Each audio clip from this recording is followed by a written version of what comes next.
Hello दोस्तों, कैसे हैं आप लोग। उम्मीद करती हूँ कि आप अच्छे होंगे और मैं भी बहुत अच्छी हूँ। चलिए शुरू करते हैं आज की नई कहानी। आज की कहानी का नाम है यक्ष, प्रेम और पुनर्जन्म की कहानी। बहुत समय पहले की बात है। हिमालय के घने जंगलों में एक तपस्वी साधु कठोर तपस्या कर रहे थे। उनकी तपस्या से वातावरण में ऊर्जा भर गई थी। वहीं पास के जंगल में यक्ष अनिरुद्ध और उसकी पत्नी यक्षिनी, जिसका नाम काव्या था, निवास करते थे। एक दिन अनिरुद्ध और काव्या जंगल में घूमते घूमते साधु की तपस्या में विघ्न डाल देते हैं। साधु अत्यंत क्रोधित हो जाते हैं और आवेश में आकर यक्ष अनिरुद्ध को श्राप दे देते हैं। तुमने मेरी तपस्या भंग की है मूर्ख। तुम्हें इसका कठोर परिणाम भुगतना होगा। कुछ ही क्षणों में तुम्हारी मृत्यु हो जाएगी और तुम्हारी पत्नी जीते जी पृथ्वी पर नरक का अनुभव करेगी। यह श्राप है मेरा। काव्या यह सुनकर जोर जोर से रोने लगती है। वह साधु से माफी मांगती है और हाथ जोड़कर विनती करती है कि वह उसके पति को वापस जीवित कर दे।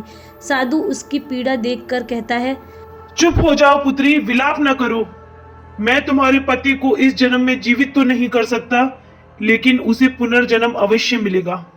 वह अगले जन्म में तुम्हारे पास आएगा और तुम्हें उसे अपना प्रेम याद दिलाना होगा। वर्षों बाद अनिरुद्ध का पुनर्जन्म एक इंसान के रूप में होता है, जिसका नाम हर्ष रखा जाता है। हर्ष एक सामान्य परिवार में जन्म लेता है और उसकी जिंदगी में सब कुछ सामान्य लगता है, लेकिन कहीं ना कहीं उसके सपने में अजीब अजीब घटनाएं होती रहती हैं। उसे एक अजीब सी स्त्री बार बार दिखाई देती है जो उसे कुछ कहना चाहती है।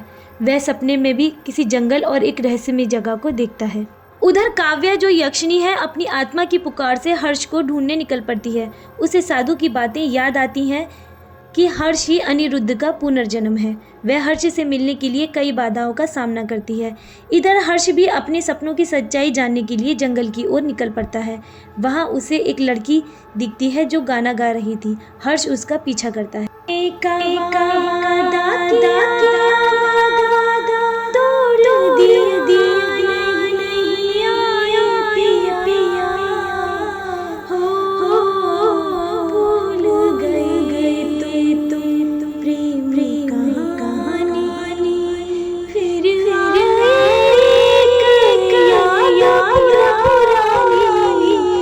और हर्ष उसकी आवाज़ का पीछा करते हुए उसे ढूंढ ही लेता है।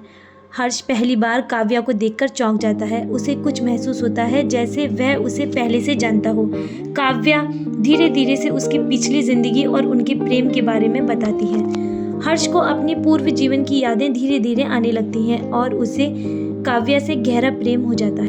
काव्या और हर्ष का पुनः मिलन होता है और वे दोनों विवाह कर लेते हैं। उनका परिवार पूरा होता है और उनके एक बेटे का जन्म होता है, लेकिन उनके आसपास का वातावरण हमेशा एक रहस्य से घिरा रहता है। कभी कभी अजीब अजीब घटनाएं घटती हैं जो यह दर्शाती हैं कि उनकी कहानी में अभी कोई अधूरापन है। हर्ष और काव्या अब अपने नवजात बेटे के साथ एक खुशहाल जीवन जीने लगते हैं। उनके घर में हर तरफ खुशियां ही खुशियां थी, लेकिन हर्ष के मन में एक छिपा हुआ डर हमेशा बना रहता था। वह डर इस बात का था कि कहीं उनका बेटा भी यक्ष की शक्तियों का मालिक न बन जाए। हर्ष जानता था कि यक्ष होने का श्राप एक बड़ी जिम्मेदारी और कष्ट लेकर आता है, जिसे वह अपने बेटे के लिए नहीं चाहता था। काव्या ने हर्ष को समझाया कि उनके बेटे के भविष्य में कोई बाधा नहीं आएगी, लेकिन हर्ष का मन शांत नहीं हो पा रहा था। उसके मन में अजीब अजीब ख्याल आने लगे। रात के समय उनके घर में अजीब अजीब घटनाएं होने लगी। चीज़ें अपने आप इधर उधर सरकने लगती और हवा में अचानक ठंडी महसूस होने लगती। एक रात हर्ष अपने बेटे के पालने के पास बैठा था जब उसने देखा कि उसकी बेटी की आंखों में अजीब सी चमक थी, ठीक वैसी ही जैसे कि यक्ष में होती है। उसका दिल तेज़ी से धड़कने लगता है। उसने महसूस किया कि उसका डर सच हो रहा है। उसका बेटा शायद यक्ष शक्तियों का मालिक बनने की राह पर था। हर्ष ने तुरंत काव्या से इस बारे में बात की। काव्या ने कहा, हर्ष हो सकता है कि वह हमारी तरह शक्तियों का वारिस हो, लेकिन हमें उसे सही मार्ग दिखाना होगा। शक्तियाँ अपने आप में ना तो अच्छी होती हैं और ना बुरी। यह इस बात पर निर्भर करता है कि उन्हें इस्तेमाल कैसा किया जाए। मैं उसे शक्तियों का सही इस्तेमाल करना सिखाऊंगी। हर्ष, मुझ पर विश्वास रखो। समय बीतने लगा और हर्ष का बेटा धीरे धीरे बड़ा होने लगा। वह अन्य बच्चों से अलग था। उसमें एक रहस्यमय ऊर्जा थी। एक दिन जब वह खेल रहा था तो अचानक उसके आसपास की चीज़ें हवा में उड़ने लगीं। हर्ष और काव्या ने यह देखा और उनके दिल में एक अजीब सा डर और उम्मीद दोनों जागे।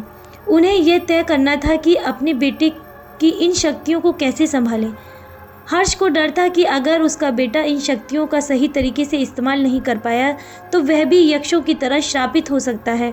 दूसरी ओर काव्या ने अपने बेटे को यह सिखाने का संकल्प किया कि कैसे इन शक्तियों को अपने नियंत्रण में रखा जाए और अच्छे कार्यों में लगाया जाए। हर्ष पुनर्जन्म के बाद एक इंसान बन चुका था, तो वह ये चाहता था कि उनका बेटा भी साधारण जीवन जिए ताकि उनके बेटे को कहीं उनके जैसा भयानक श्राप का सामना न करना पड़ जाए। लेकिन काव्या ने हर्ष को विश्वास दिलाया कि वह अपने बेटे को सही राह पर लेकर जाएगी और शक्तियों का सही उपयोग सिखाएगी। इसी वचन के साथ इस कहानी का यहीं पर अंत होता है। उम्मीद करती हूँ आपको ये कहानी बहुत पसंद आई होगी। कहानी को अंत तक सुनने के लिए आप सभी का बहुत बहुत धन्यवाद। ऐसी ही मज़ेदार और हॉरर स्टोरीज़ के लिए सब्सक्राइब करें हमारा चैनल क्रिएचर ऑफ हॉरर।